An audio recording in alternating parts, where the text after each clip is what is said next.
Ladies and gentlemen, welcome back to the Chess World Cup 2023, everybody's favorite knockout tournament. If you've been watching the event thus far, you know a couple of things. First of all, this is the only tournament in chess that Magnus Carlsen hasn't won. And this is his fourth time playing, and he has made it far, but he is on the brink of elimination. And that's the second thing that I was going to say. Yesterday, Magnus Carlsen lost to Vincent Keimer from Germany, and that is a massive setback. In today's round, he has to win because they play 2 games against each other. If he doesn't win, he's flying home. And I will show you a handful of other incredible games, and I will keep you up to date on the storylines. Here we go. It is, well, here's another game that I'm going to show you. But my friends, Magnus Carlsen must beat the German sensation. And, well, e4 from Magnus. E4 is a very flexible first move if you're trying to play for a win. If you're trying to play for a not loss, you play e5 with black. Also, just generally, as you get up to the higher ratings, you try to take a more scientific approach. And by scientific, I mean with black, you try to be rock solid and really know your lines. And so e4, e5 is a very, very nice way to do that. Magnus plays for a Spanish, right? Ruy Lopez. A lot of lines here. Vincent can play the immediate Berlin, or he can play a6, knight f6, which is just main line. It's called Morphy's defense. Nobody actually calls it that, though. A6, bishop back to a4, and knight to f6. White applies pressure here. White now has to make a decision. Does white castle, play for c3, d4, and h3, which is normal? Does white play d3, c3, knight c3 rather, and d3, and some sort of approach like that? Magnus already takes us out of some known territory and plays the move d3. It's not it's not the most popular move in the position. He defends the pawn. And basically with this move, he is saying, I am not really interested in playing for the c3, d4 approach. I'm going to do something else. Now, black can still play d6, b5, bishop e7, which is the traditionalist setup. But Vincent plays bishop to c5. And he basically says, look, Magnus, if you're going to play passively, and if you're not going to play for c3, d4, I'm going to use this opportunity to put my bishop in the center before I play the move pawn to d6. Now, white can take, white can play knight c3, white can castle, white can do a handful of things. Magnus plays bishop to g5. So this is the develop this knight later approach. He is not playing c3, d4. He's playing d3. He's playing bishop to g5. And there are lines here, actually, where black plays h6, and sometimes white actually allows g5. What I mean by that is, let's say something like castles, c3, d6, and there's lines where you're essentially hoping that the person does this. That is what you're hoping to achieve. And black essentially tries to be very aggressive, tries to punish you for putting the bishop there. That is basically what Magnus was hoping for. Vincent played d6. As you can see from Vincent's time, he spent 8 minutes. It's not that he doesn't know this position. It's more like or I don't know, maybe he doesn't know or is a little bit unfamiliar, but he's trying to understand what exactly Magnus wants. So d6. Now, white will obviously castle. White will play again for this. White will play knight bd2 or knight c3. No. Magnus, with his bishops on the edge of the board, pinning black in a relative way, in an absolute way, moves the d pawn again and plays the move d4. That is a very rare move. He is not developing his knight. He's not playing c3, d4. He just plays d4, immediately taking advantage of the pin that Vincent himself created when he did not want to castle. And all Magnus wants here is imbalance. He does this. You obviously cannot win this exchange because of the pin. Black could go g5 and then try to win this pawn, but then he would lose probably because of various attacks on the e-file. Vincent plays bishop d7. Magnus takes the knight with the bishop and then does this. That is all Magnus wants. He just wanted a position where black has 2 bishops, white has bishop knight knight, there's a b file open, there's a weak pawn on a6, and we just have a little bit of imbalance. That's what you do when you have to play for a win. But in the search for imbalance, you create imbalance. I don't know if you knew that. But when you create imbalance, okay, I'm going to stop. You allow your opponent to also have targets and also have game plans, right? And here Magnus could castle could castle short, but he chooses to play queen d3, which is a very clear indication that he would like to castle on the long side. Now here there's a lot of different plans. Vincent spends 3 minutes and pins him. He could have put his rook on b8, he could have put his rook on e8. Very difficult to decide what exactly to do here. Vincent decides, I'm not interested in this exchange, because that only benefits white. But I am interested in this, because I put pressure on the knight, which puts pressure more on the center. Queen e7, queen e8, rook e8, something is going to attack here. I can always play g5. And now Magnus drops this knight out of the center of the board. He guards the knight with the knight, and he is ready to castle queenside like this. Plays pawn to f3. Right around here, I was just getting out of bed. I looked at this position and I went, oh, Magnus has exactly what he wants. So he's going to try to play this for a win. He's going to, what do you think opposite side castling? Those of you that are experienced, you think Magnus is going to go g4, h4, g5, blah, blah, blah, blah, blah, checkmate over there. I thought, all right, it's just a matter of time. What if I told you that Magnus Carlsen lost this game in one move? But the position says 0, 0, 0. How is that possible? Magnus Carlsen lost this game in one move. In this position, Vincent could have, again, played rook b8 or something, and then Magnus would have played g4 and tried to go for some sort of attack. Vincent played the move queen e5. Idea of queen e5 is you're always threatening this move. Just the knight can't really comfortably sit there. You're always threatening to rotate. You're also unpinning the knight, right? You have a lot of different ideas. Like, for instance, if white plays g4 here, I would imagine he would have probably tried to move his knight or maybe play d5. Magnus thinks and plays the move a3. a3. Very natural move, my friends. The idea of a3 is that you want to attack the bishop. If the bishop moves out of your position, you're going to play g4. If the bishop takes, you're not going to take with the knight, because if you take with the knight, you hang this fork. But you're obviously going to take with the queen. That's what happened. Magnus Carlsen is losing. This eval does not do it justice. It's much worse than that. You know what Magnus missed? Magnus missed that after bishop takes and queen takes, you don't have to trade queens if you're playing black. Instead, you can play knight takes e4 with a very simple idea.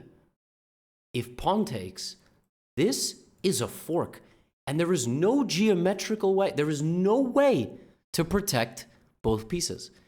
What Magnus would have had to do here is probably play something like bishop to f6. Basically give like a certain hand gesture with a finger to his opponent and give away the bishop and essentially say, look, well, that wouldn't even be good because there would be a queen trade. He would say, like, I'm down a couple of pawns, but you have some weaknesses. And if knight takes e4 queen takes e5, rook takes e5, it's the exact same situation. It's just a fork. It's a pure fork. Magnus Carlsen is now losing the game after queen takes c3. Completely unbelievable. Knight takes e4, Magnus would just be on a plane home, like as I'm recording this recap. But as you can tell from my voice, that didn't happen. That's crazy, right? That is actually crazy. Pawn to a3, take, knight takes e4, probably game over. I mean, Magnus is not winning. I don't know if he's losing, but he's not winning. Instead, we have this. Crazy. That's called a double mutual blunder. It happens even to the best players in the world. And you would know because you are one of the best players in the world. And here's the problem. Magnus has almost no winning chances here either. I mean, Vincent moves the knight out of the way because Magnus was going to take and damage his structure. Magnus takes some space. Vincent plays f6. At the end of the day, my friends, there's something going on in this position called the opposite colored bishops, right? It's the opposite colored bishop syndrome. Doesn't matter how many pieces you trade or keep on the board. At the end of the day, that endgame is going to really determine a lot. And black creates a structure which is just impregnable. He has a knight on e6. His king is going to f7. You'll notice that Magnus's pawn moves are all trying to restrict black's pawns on the same color square as his bishop.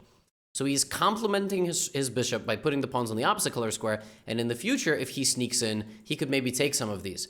But black is so solid. The evaluation is 0, 0, 0, no matter what you do. Now, the one benefit that Magnus has going for him, actually there's two. The one benefit that he has going for him is he is probably the greatest endgame player to ever live. The second thing is he's Magnus. So when you are playing against Magnus, just inherently, you're more nervous than if you're playing Gotham. You know, if Vincent Keimer had this position against me as black, first of all, that would already be a massive accomplishment for me. He would be thinking to beat me with black. He would be thinking this idiot is going to do something stupid and I might even have winning chances. That's not his mindset versus Magnus. So Vincent basically sets up some sort of defensive formation and is essentially just sitting there going, all right, well, he's going to come, so I'm going to, you know, I have to be ready when he starts coming. So c4, bishop c6. b3, bishop f2, Magnus poking, Vincent dominating the b file, Magnus advancing with the bishop, advancing with the king, and now when everything is controlled, he advances with the pawn. So does Vincent. Now, Magnus has to make the right advancement into his opponent's territory, plays e5. Knocking on the door. Which of these pawns is going to take? Whichever one of them takes, that's going to be weak. But Vincent is trying to play a4 and create problems on the b file. Vincent takes, plays plays knight f7, defending the center. Inviting e6, which would allow the knight to camp on e5. So Magnus plays bishop f4, take. Here comes Vincent with pawn to a4. Now here Magnus comes up with a very unique idea. He plays bishop back to c3 and blocks the pawn. Essentially saying you've ran out of steam on that side of the board. You have doubled isolated pawns, which suck. All of this stuff allowed me to create an outside passed pawn. That is going to be a problem for black. It doesn't matter if there's opposite colored bishops. It's going to be a problem. But in an opposite colored bishop endgame, this is still a huge draw. So rook e8. Vincent makes the time control with 1 minute on the clock. He gets an extra 30 minutes here. And now he has to draw this game. Magnus plays rook to d5. Vincent plays bishop c6. Brings back the bishop and wins Magnus's pawn on g4. The more that time is ticking, the closer and closer we are getting to a draw. Magnus is about to fly home. His time is running out. Vincent plays knight g5 and knight to f3. He's going to get a rook and bishop endgame of opposite colors. There is nothing Magnus can do. There is absolutely nothing to be done. Knight takes f3. Bishop takes f3. Magnus's king cannot move out of the way of the b pawn. The a pawn is still too far away to be a problem. Of course, he does push it, but now Vincent has an opportunity to sneak behind and put some pressure like this, and he finds the best defensive move. I mean, nothing Magnus can do to this kid is going to dissuade him. Now, bishop to d2, hitting the rook. The rook slides to a4. He is giving up this, but he's giving it up because the rook is going to stay on the a file because of the bishop. Now the king goes to c3, and Vincent plays pawn to c6. The reason he plays pawn to c6 is that the bishop can actually anchor that pawn on a light square, and if you take, you lose your most important pawn. You cannot lose the outside pass pawn. Pawn to c6, king to d4, Magnus doing his best. Vincent plays bishop to f3, Magnus plays bishop to c3, and Vincent plays bishop to g2. But that was a mistake. Vincent had to keep his bishop either on e2 or on f3, and he also needed to move his king. Already at this point, the plan is a little bit weird. Like, how do you actually defend this position? Probably you have to waste some time with your king. The bishop has to keep an eye on this and this. The rook has to keep an eye on this and this. And if white could have it his way, just so you understand, white would walk the king to c7, to b7, and push the a-pawn. That is what white wants, while keeping everything else stable. So Vincent plays bishop g2, and Magnus finds the only winning move, rook to f5. Taking away squares from the bishop. The bishop now has nowhere to go. And here comes Magnus's king. Here comes the king, removing the rook from the a-file, which allows the pawn to run. Rook e8, and Magnus Carlsen sacrifices, but not just sacrifices. It's not that he's giving up the rook to make a queen. It's that he's getting to the 7th rank. And literally out of nowhere, Magnus wins. Vincent Keimer resigns because of the threats of rook b8, rook takes g7, and you simply cannot stop the pawn from queening. That outside pass pawn, which Vincent thought was getting him counterplay. Magnus gave up a pawn, blocked Vincent, and all he needed was a little bit of help from the a-pawn. That's it. And the pawn made it through. It took him 60 moves in the second game. Vincent Keimer loses.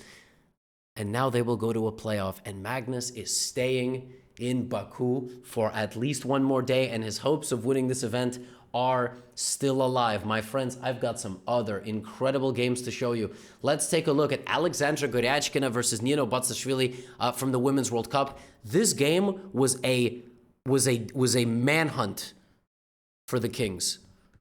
It began with a Queen's Gambit declined. We actually saw a really crazy Queen's Gambit declined yesterday. Bishop before a capture, and black here, instead of playing c5, instead of playing knight, plays knight to e4 and pawn to g5.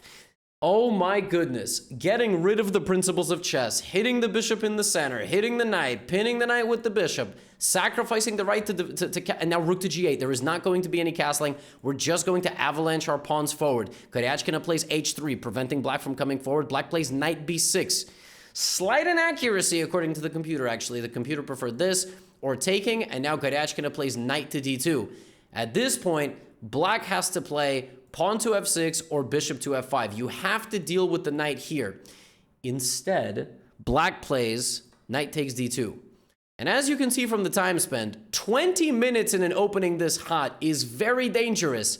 Knight takes d2, and Goryachkina does not take this, does not take like this. Instead, she plays boom! Queen takes h7. This is absolutely nuts. This knight is just hanging. The rook is hanging. The rook has to slide over or up. It decides to go up. That was obviously the plan. Now the king has to capture, and white's king is in the center while this king is on the verge of a brutal attack. Here comes black with bishop to f5. Laser beam, knight, bishop, the queen, and longside castling. White has to act now. She does. Pawn to g4, creating a threat. The bishop goes to e4, utilizing the pin and hitting the rook. Probably here, there was an anticipation that white would move the rook, which would allow black to go here and castle. But no, Goryachkina understands she has to play f3. She has to create threats. After the capture, bishop b5 check, again leaving the rook hanging at the cost of attacking the king. Pawn to c6. And now we leave the bishop to die because black is still 2 moves away from castling. Rook to f1, the other rook, not this one. She plays rook a f1. You can't take this because this is mate. So rook f1, you lose the bishop, she loses the bishop, the knight comes in to hit the king. The king just stands in the center of the board. King's not afraid of anybody. King's not afraid of 2 stupid pieces over here. The queen is stuck, the rook is stuck. This rook is, I'm not even sure doing what, and queen takes f7 is literally checkmate. Knight takes the bishop. There is no checkmate. But now, instead of doing this and allowing this to defend and then long castle, Goryachkina plays queen h8 check, forcing either a king move or a nasty retreat.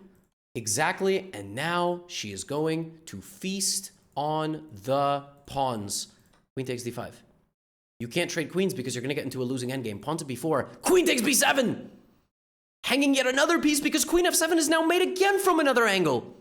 Bishop to e7, the knight comes in, Goryachkina up 2 pawns, black trying to defend, but knight takes f6. And look at how she brutalizes the entire position. She gives up the knight, she gives up the rooks, and at the end of it all, the queen can take, but then queen here. My friends, 28 moves of action. The king and queen have not moved. Have you ever seen something like this? It has been, black has played 28 moves, and the king and the queen have not moved. You talk about the utter disrespect. The monarchy not respecting the lives of the other citizens. Look at this. They're just sitting at home, and now they have to move. But unfortunately, after a couple more checks, white is 3 pawns up, 4 pawns up, queen c5, king to b3. Yeah, and Nino can take a pawn back, but just check, take this, and the game is over. What an utterly ridiculous game from start to finish. A brutal manhunt. G4, F3, check, playing rook F1, leaving every piece to hang. And she wins an incredible game, and she has made it to the quarterfinals in style. We also had, obviously, Prague versus Hikaru. Remember, Prague-Hikaru was a draw in the first game. The winner of this game moves on to the round of 16. Obviously, the loser flies home. And yesterday, Hikaru played the English versus Prague. Well, this time, Prague plays the English versus Hikaru. He has a sense of humor. And Hikaru plays a massive sideline. In this position, the most common move by far is either d5 to try to play something like this, bishop g2, knight b6, or bishop to b4. Hikaru plays a move that I have almost never seen, knight to d4. I mean, that just looks like this dude with black doesn't know how to play chess because knight takes e5 looks like it wins a pawn. It doesn't. The idea is queen e7, and if you play knight d3 or knight f3, it's mate. And I don't think Hikaru is going to get checkmated in 6 moves in the World Cup. We save that only for PogChamps. Knight to d4, bishop g2, And in this position, Prog plays something ridiculous. Just utterly ridiculous. Not castles, not attacking the bishop, not a queen move. In this position, Prog plays g4. What? There is no respect at all being shown to the older generation. And yes, Hikaru is the older generation compared to Prog. Hikaru's 35, 36. Prog's half his age. D3, and Prog just develops all of his pieces like this, and G4, my friends, he's trying to go long. And he does. And Hikaru attacks that pawn on G4, and Prog can play rook here, but he just gives it up. Prog just gives up the pawn completely on G4. He had never any interest in defending it. Hikaru's got to take. Because if Hikaru goes like this, first of all, B7 is hanging. He can't do that. Let's say Hikaru plays queen C7. Prog is going to go here. Let's say bishop B6. Prog is going to go here. Let's say he castle. Prog's going to keep going. Prog's going to keep going. Okay? He could also take on A7, so he can't even castle. But that's the idea. So Hikaru's got to take the pawn, and Prog just counterattacks. And Prog counterattacks in the center. Hikaru's a pawn up, but it's a very difficult position. Hikaru tries to seal it shut. Prog tries to open it up again. Hikaru tries to seal it shut, but at the cost of one of his pawns. Knight G3, and Hikaru has to castle long to avoid a confrontational battle. E4, F3. Look at this brick wall of pawns that Prog has built up. This is ridiculous stuff. Hikaru plays bishop to H7 and goes takes and pawn to F5. A clutch defensive move. Opposite colored bishops, again, just like we saw in the Magnus game. But after take, Hikaru creates sufficient amount of counterplay and a good light squared setup. Prog trying to do stuff on the center, but we are going to an opposite colored bishop and rook endgame. And Prog is still attacking and still posing problems. But unfortunately, it's just not enough. We have takes, we have rook E8, Hikaru cerebral. Giving up a pawn on A7, it doesn't matter because opposite colored bishops endgames are so drawn. Rook E5, he doesn't even care about this. Bishop to E4. This is a very smart move. And the point is that the pawns could try to make it through, but after this, look how beautiful this position is. It doesn't matter. Because pawn to D7, king D8, bishop B6 is not possible. Check. King D8, bishop D4. And in this position, the players agree to a draw because after takes, Hikaru's up a pawn. These pawns cancel out. Bishop and pawn versus bishop and 2 is a guaranteed draw. And these two will go to a tiebreak. Exciting stuff. Nothing to choose between them. 2 more games for you. Fabiano Caruana is just... you know what? I'm going to save that for last. How about that? Arjun Erigaisi, Javakir Sindarov. Sindarov for the 2nd World Cup in a row. Absolute tank from Uzbekistan. Couple of World Cups ago, aka the most recent one, he beat Alireza Firouzja. Now, in that legendary game where they couldn't decide which type of handshake to do, now he took down MVL. Arjun Erigaisi, by the way, we have a Spanish, just like we had in the Magnus game, but an open Spanish this time as black takes in the center. Takes, lots of theoretical stuff here. The pawn now for black is going to go to D4, and it's going to go to D3. For the untrained eye, this looks completely horrible for white, but it's not. This is real theory. All of this has been played. Look at the fact that they have spent literally 0 time in the first 15 moves. In fact, they have more time than they started with. They are still not thinking. Pawn to G4, they are still not thinking. Bishop to G3, Arjun is still not thinking. He's still not thinking. Is he going to think now? Oh, thank God. Arjun Erigaisi played 20 moves of memorized theory and didn't spend any time. And at this point, Sindarov was down 50 minutes on the clock. So Sindarov's prep obviously went to around here. He remembered queen d7, and clearly that was all analysis. And now Erigaisi has to find the best move, and he does. The best plan is knight to h4, creating various attacking possibilities and also moving the f-pawn in the future and freeing up all of this, and maybe even going back this way if you really want to. Take. D2. The pawn has been stopped. And Arjun has won the pawn at the cost of that one, and it is a relatively balanced game, but white is better. White is better because he has a bit more of a more powerful queen. These pawns are going to be liabilities in the endgame, especially with the a-file, and the bishop is better than the knight. Like, the bishop is just better than the knight in most endgames, and here comes Arjun, right? The knight has to probably move. G5 is a nice counterattack. We have a lot of tension. Rook is pinning the knight, pawn is hitting the queen. We have takes, and a rook endgame. White is still better. White is better because of black's weak structure. That is really it. White also has an opportunity to be a lot faster with the rook. So black's rook has not moved. It's been 31 moves, the black rook has not moved. Rook A1, not allowing the black rook to move.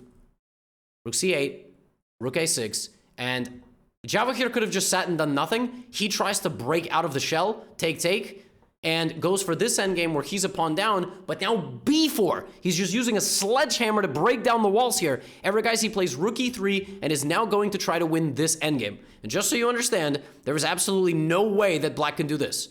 Black cannot do this. You will lose the pawn endgame. It's just math. B takes C3. Here come the kings. Black still has decent drawing chances, but Erigaisi is going to be very annoying. He walks the king all the way up the board. Rook F3, King D5. And at some point, he will probably push the pawn, or black is going to lose the pawn on H4. And there it is. And now Erigaisi is 2 pawns up, and there is simply nothing to be done. And Sindarov this entire game was struggling with his structure. These 2 pawns are way too far apart. King to B3, and Sindarov just resigns because there is no way to prevent white from advancing forward and advancing forward on that side of the board. It would just be a slow, gradual process. King F4, he would play something like Rook G8. You know, you can continue to pin this, but I will just go G5. You can't take because you lose the king and pawn endgame. So you can walk with me all the way, but even this is a completely lost endgame because the black king is too far. It just can never get close. So Arjun Erigaisi moves on to the round of 16, yet another superstar from India. All the rest of them are still battling, like Prague, Nihal Sarin, Gukesh, Vidit moved on today as well after beating Bekro. And my friends, Fabiano Caruana is back to number 2 in the world. He is now 5 rating points above Hikaru, and he is doing it in style. He's playing his countryman, Ray Robson. This was an Italian. Of course, Fabi got to do it. Rookie 1. And this game was more or less peaceful until it exploded on move 14 with the move pawn to d4. Fabi trying to explode the center of the board, and Robson trying to hunt him with his queen. Fabi stabilizes the center by giving up a queenside pawn, but those b2 pawns are called poison pawns for a reason, because bishop to b3, and all of a sudden the queen is a little bit stuck. Queen's a little bit stuck. You got in there, but it's going to take you a little while to get out. And Robson doesn't like that very much. He doesn't like the fact that, for example, if rook e8 is played, queen d3 and rook b1 could trap the queen in the future. So he decides, all right, I'm going to get out right now. Queen c3, but here comes knight f5. Queen c7. That entire maneuver cost Robson 4 tempi. And my friends, in chess, you don't frequently get 4 moves like this. You are not allowed to just make a rhombus, okay? You are not allowed to do that. Is that a rhombus or a trapezoid? Is that what that's called? No, that's not a trapezoid. That's a rhombus or a... that thing.